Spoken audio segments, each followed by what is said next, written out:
নবীজির কাছে গেছেন, ইয়া রাসূলুল্লাহ, আমার বাবা দুনিয়া থেকে চলে গেছেন, আপনি তো আমার বাবাকে অনেক মহব্বত করতেন, আমি ছেলে হিসেবে একা, আমি চাই না মানুষের সাথে আমার হাঙ্গামা দাঙ্গামা হোক। অতএব ইয়া রাসূলুল্লাহ, আমি যেই জমির বাউন্ডারি করব, ওই জমির বাউন্ডারির মধ্যে অন্য একজন ব্যক্তির খেজুর গাছ আছে, ওই খেজুর গাছটা কেটে ফেলতে হবে। নবীজি সাহাবীকে বলছে, আবু লুবাবা, তালহীন আবু লুবাবা, এদিকে আসো, আমি শুনলাম এরকম এরকম নাকি তোমার খেজুরের গাছ নাকি অমুকের জমির উপরে চলে গেছে। বলে হ্যাঁ। আবু লুবাবা, ওই খেজুর গাছটা দিয়ে দাও। আবু লুবাবা বলে, না দিব না, কেটে ফেলো তাও কাটবো না, তাহলে তোমাকে কিছু টাকা দেই তাও দিব না। একজন সাহাবী শুনছেন, ওই সাহাবী আবু লুবাবা এই কথা বলে বাড়িতে চলে গেছেন। যাওয়ার সাথে সাথে আরেকজন সাহাবী তার পিছনে পিছনে পিছনে পিছনে যাইতেছে, গিয়ে বলতেছে, আবু লুবাবা, শুনলাম তোমার খেজুরের গাছ নাকি অন্য সাহাবীর এতিমের জমিতে চলে গেছে। বলে হ্যাঁ গেছে। ওই খেজুরের গাছ কি তুমি বিক্রি করবা? বলে না, করব না। আরে আবু লুবাবা, তুমি কি আমাকে চিনো? বলে তোমাকেই আমি চিনছি। বলে আমি কি, আমার পরিচয় দাও। বলে তুমি এমন একজন ব্যক্তি, মক্কার মধ্যে এমন একজন ব্যক্তি যেই ব্যক্তির 600 খেজুরের বাগানের মালিক। আর মক্কার যত বাজার আছে, ওই বাজারগুলোর মধ্যে যখন তোমার খেজুরগুলো নিয়ে যাও, তখন মানুষ তোমার খেজুর কেনার জন্য সিরিয়াল ধরে, অন্য খেজুরের গাছের খেজুরও ভালো লাগে না। আর কি জানো?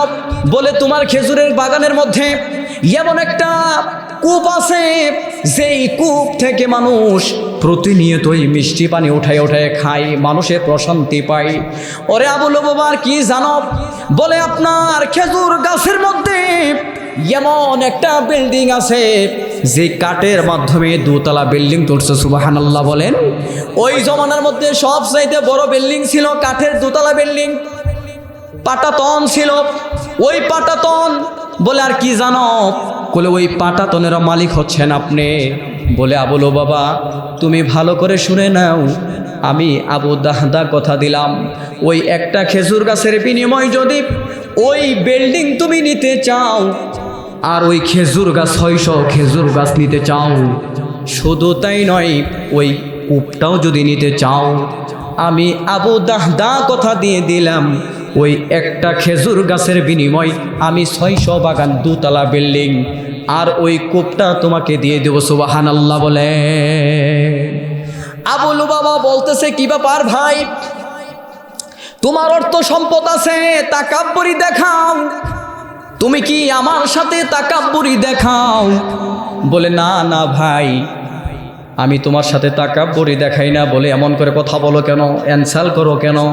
তুমি একটা খেজুর গাছের বিনিময়ে এত মক্কার মধ্যে সুপরিচিত একটা বাগান, এই বাগানটা মদিনার মধ্যে সুপরিচিত বাগান, এই বাগানটা আমাকে দিয়ে দিবা, এটা কি হয়? শুধু তাই নয়, যদি একটা খেজুর গাছের বিনিময়ে তুমি 5টা খেজুরের গাছ দিয়ে দিতা, আমি নিজেকে বুঝাইতে পারতাম, কিন্তু একটা খেজুর গাছের বিনিময়ে 600 খেজুর গাছ, দোতলা বিল্ডিং দিয়ে দিবা, আবার বলতেছো দামি একটা কূপও দিয়ে দিবা। কি ব্যাপার ভাই, তুমি কি আমার সাথে মশকারি করতেছো?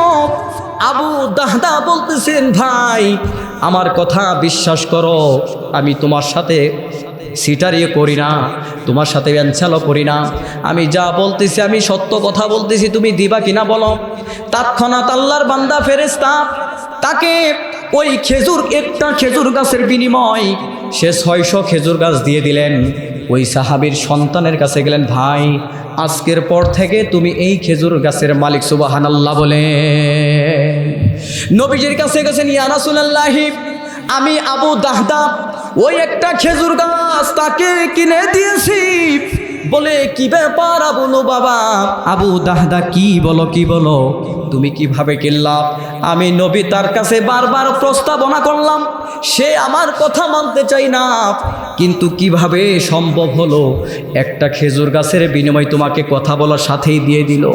নবীজির কাছে বলতেছি, ইয়া রাসূলুল্লাহ, আমি আবু দাহদা ওই 600 খেজুর গাছের বাগান, 600 খেজুর গাছের বাগান, খেজুর গাছের বাগানের মধ্যে আমার একটা ঘর ছিল, ওই ঘরটাও দিয়ে দিছি, আমার যে কূপটা ছিল ওই কূপটাও দিয়ে দিছি, আমার চলার মতো কিছু নাই। ইয়া রাসূলুল্লাহ, আপনি আমাকে বলেন এর বিনিময়ে আমাকে কি দিবেন?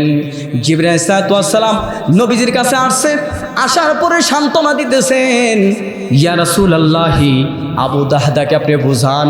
আবু দাহদাকে বলেন, আবু দাহদা টেনশন করিস না, দুনিয়া থেকে সব কিছু তুমি শেষ করছো, কিন্তু আবু দাহদারে তুমি টেনশন করো না, আমি আল্লাহ তোমার রব কথা দিয়ে দিছে ওই জান্নাতের মধ্যে এরকম হাজার হাজার খেজুরের বাগান দিয়ে দিবে। সুবহানাল্লাহ বলে।